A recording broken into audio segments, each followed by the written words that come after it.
और रिपोर्ट के बाद रुक करते इस वक्त की बड़ी खबर का। नेपाल से बड़ी खबर है। नेपाल में भारी बारिश के चलते गंडक नदी इस वक्त तूफान पर है। नेपाल की बारिश का असर बिहार में भी देखने को मिला है, क्योंकि गंडक का पानी बहता हुआ बिहार में आता है। वाल्मीकि नगर बैराज से करीब 2 लाख से ज्यादा क्यूसेक पानी छोड़ा गया है। जल संसाधन विभाग के सभी अधिकारियों की छुट्टियां रद्द कर दी गई हैं। नेपाल के तराई और पहाड़ी इलाकों में लगातार बारिश के चलते बारिश का असर अब बिहार के पश्चिमी चंपारण में देखने को मिल रहा है। बढ़ते जल प्रवाह वाटर फ्लो को देखते हुए वाल्मीकि नगर गंडक बैराज को का करीब 2,24,000 क्यूसेक पानी छोड़ा गया है। प्रशासन ने नदी किनारे रहने वाले लोगों से सतर्क रहने की अपील की है, जबकि जल संसाधन विभाग, वाटर रिसोर्स मिनिस्टर अधिकारियों की छुट्टियां भी रद्द कर दी गई हैं। नेपाल में लगातार बारिश के चलते गंडक नदी का जो जलस्तर है वो बढ़ रहा है। तस्वीरें आपकी टीवी स्क्रीन पर हैं और वाल्मीकि नगर में सबसे ज्यादा दिक्कत होती है। मनीष मेरे सहयोगी ज्यादा जानकारी के साथ जुड़े हैं। मनीष, जब भी गंडक का पानी बढ़ रहा है, इसका मतलब यह है कि नेपाल में जो पहाड़ी तराई इलाके हैं वहां पर बारिश हो रही है और इसका खामियाजा हर साल बिहार को भुगतना पड़ता है।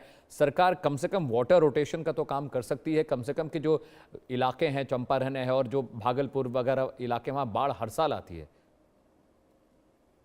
देखिए, क्योंकि ये एक आपदा जो है जिसमें सिर्फ इंडिया का बिहार की ये मामला नहीं है अमित, बल्कि इसमें हम कहा जा सकता है कि नेपाल जो हमारा पड़ोसी देश है उससे भी जुड़ा हुआ ये मामला है। अब बहुत सारी ऐसी चीजें हैं जिसको लेकर भारत सरकार और नेपाल सरकार के बीच में लंबे वक्त से बातचीत चल रही है, लेकिन इन सब के बीच जो मेन जो महत्वपूर्ण और बड़ी खबर निकल करके आई, जिसका जिक्र आपने भी किया है, वो ये कि बिहार नेपाल में भारी बारिश का जो असर देखने को मिल रहा है वो ये कि तकरीबन जो बगहा से जो तकरीबन जो बॉर्डर है वाल्मीकि नगर बैराज, वहां से तकरीबन 2 लाख से ज्यादा क्यूसेक पानी छोड़ दिया गया है। भारत सरकार को इसकी जानकारी दी गई, बिहार सरकार इस पूरे मामले में अपडेटेड है और यही वजह है कि देखिए कि अगर आप पश्चिम चंपारण की बात करें या आसपास के इलाकों की बात करें, तमाम संबंधित अधिकारियों की छुट्टियों को रद्द कर दिया गया है बिहार सरकार के द्वारा। भारत सरकार के भी संबंधित जो अधिकारी है वो अलर्ट पर हैं और इसके बावजूद जो खतरे वाले यानी जो निचले स्तर पर जो लोग रहते हैं, जहां पर पानी का जो सबसे ज्यादा असर होता है, उन्हें वहां से बाकायदा हटाया गया है और जो तमाम जो मेजर्स इंपॉर्टेंट स्टेप्स उठाए जाते हैं उसकी कवायद भी शुरू हो गई है।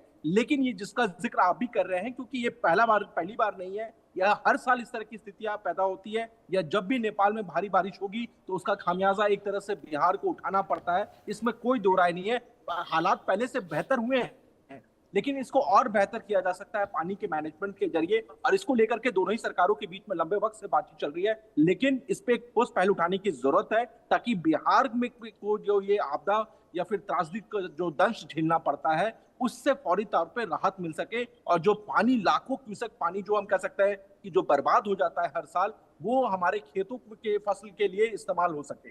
जी बिल्कुल। और मैं ये भी देख रहा हूँ कि खबर ये भी आ रही है कि मनीष, वहाँ पर जो अधिकारी हैं उनकी छुट्टियाँ रोक दी गई हैं, उनकी छुट्टियाँ कैंसिल कर दी गई हैं।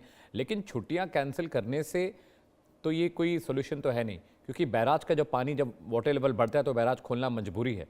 ऐसे में अभी क्या इंतजाम किए गए हैं? अगर वो पानी बिहार में घुसकर आता है, चंपारण में क्या इंतजाम किए गए हैं? क्या लोगों को इवैक्यूएट किया गया है? क्या जो कोस्टल इलाके हैं वहाँ से लोगों को मूव कराया गया है? वहाँ पर क्या तैयारियाँ सरकार ने की हैं? देखिए, क्योंकि जैसे ही पानी का लेवल अगर ऊपर आता है नेपाल की तरफ से, वहां से बाकायदा जो है भारत सरकार को और बिहार सरकार को उस पर रूप में लेते हुए पानी को छोड़ा जाता है, और इसके बाद अधिकारियों का रोल इसलिए इंपॉर्टेंट हो जाता है, छुट्टियां इसलिए रद्द की जाती है क्योंकि तमाम जो इलाके हैं काफी फैला हुआ इलाका है और काफी निचले स्तर तक जो है पानी जो है काफी बड़े इलाके पर इम्पैक्ट करता है। तो ऐसे में इन अधिकारियों का रोल न सिर्फ लोगों को अवेयर करने में है, बल्कि वहां से उन्हें इवैक्यूएट करने में, उन्हें फौरी तौर पर जो है राहत पहुंचाने में, इसके अलावा उनके खाने पीने, उनके मवेशियों को ज्यादा नुकसान ना हो उसकी भी राहत, उसको भी लेकर के भी तमाम तैयारियां करनी पड़ती है। यही वो एक बड़ी वजह है कि लाखों लोग इससे प्रभाव में आते हैं, और यही वजह है कि बड़े पैमाने पर हर साल इस पर करोड़ों रुपए खर्च किए जाते हैं, ताकि लोगों को बचाया जा सके, लोगों को कम से कम नुकसान हो सके, और इसके लिए ये तमाम कवायदे की जाती है। लेकिन वाटर मैनेजमेंट को लेकर के जिसका जिक्र अमित शुरुआत में ही आपने किया था, इस पर काम करने की बहुत जरूरत है, बहुत स्पेस भी है, और इसको लेकर बातचीत भी चल रही है, लेकिन ये बातचीत बहुत लंबे वक्त से चल रही है। अब लोगों का भी ये कहना है कि इस पर ठोस एक्शन की जरूरत है, ताकि लोग जो हर साल इससे बाढ़ से प्रभावित होते हैं, या नेपाल में जब भी बारिश होती है तो वो अपना पानी जिस तरह से छोड़ता है तो उसका सीधा खामियाजा बिहार को उठाना पड़ता है।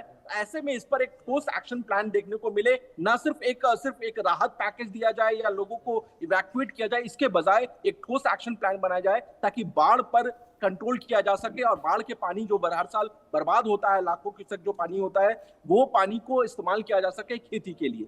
जी मनीष, बाढ़ की रिपोर्टिंग के दौरान मैं बिहार गया हूँ और बहुत हालत ख़राब रहती है।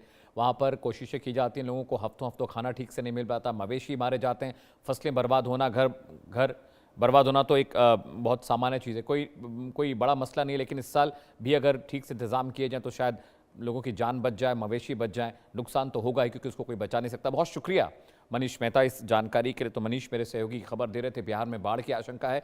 अगली खबर का रुख करते हैं। अगली बड़ी खबर आ रही है दिल्ली से। जी हाँ, दिल्ली में फरार कांस्टेबल मृत मिला है। जी हाँ, मयूर विहार में पार्किंग में उस कांस्टेबल का शव मिला। शुरुआती जांच में खुदकुशी की आशंका जताई जा रही है। पत्नी की हत्या के मामले में ये कांस्टेबल आरोपी था। फॉरेंसिक और पोस्टमार्टम रिपोर्ट का भी इंतजार किया जा रहा है। दिल्ली में एक कांस्टेबल फरार चल रहा था जिस पर ऊपर अपनी पत्नी की हत्या का आरोप था और मयूर विहार में, दिल्ली के मयूर विहार में पार्किंग से उसका शव, उसकी लाश बरामद हुई, उसकी बॉडी बरामद हुई और फॉरेंसिक टीम वहां पर पहुंची है। पोस्टमार्टम का भी इंतजार किया जा रहा है ताकि ये पता चल सके कि उसने खुदकुशी की या किसी ने उसे मारा है, क्योंकि ये बहुत वक्त से फरार चल रहा था। इसने अपनी पत्नी की हत्या भी की थी और उसके बाद इसकी लाश मिलना अचानक बहुत सारे सवाल खड़े करती है। लेकिन फॉरेंसिक टीम वहां पर पहुंची हुई है, वो जांच पड़ताल कर रही है। उसके बाद पोस्टमार्टम रिपोर्ट का इंतजार है। पोस्टमार्टम रिपोर्ट आने के बाद ये क्लैरिटी हो पाएगी कि आखिर उसने खुदकुशी की या किसी ने उसे मारा है।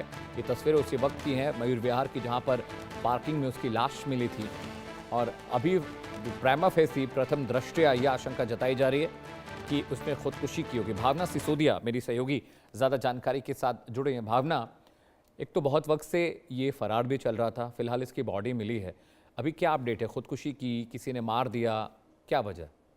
जी देखिए, मैं आपको बता दूँ कि कल्याणपुरी से एक घटना सामने आई थी जब एक कांस्टेबल ने अपनी पत्नी की जो है हत्या कर दी थी और उसके बाद से लगातार फरार चल रहा था। पत्नी की हत्या करने में फरार चल रहे मामले में अब कांस्टेबल मनीष भाटी जो है वो खुद मृत पाया गया है। मैं आपको बता दूँ कि दिल्ली के मयूर विहार फेज 1 इलाके के क्राउन प्लाजा होटल के पीछे पार्किंग में जो है उसका शव बरामद किया गया है। शुरुआती जाँच में पता लग रहा है कि मनीष भाटी ने अपनी सर्विसिंग पिस्टल से जो है सिर पर गोली मारी है और कथित तौर पर आत्महत्या कर ली है।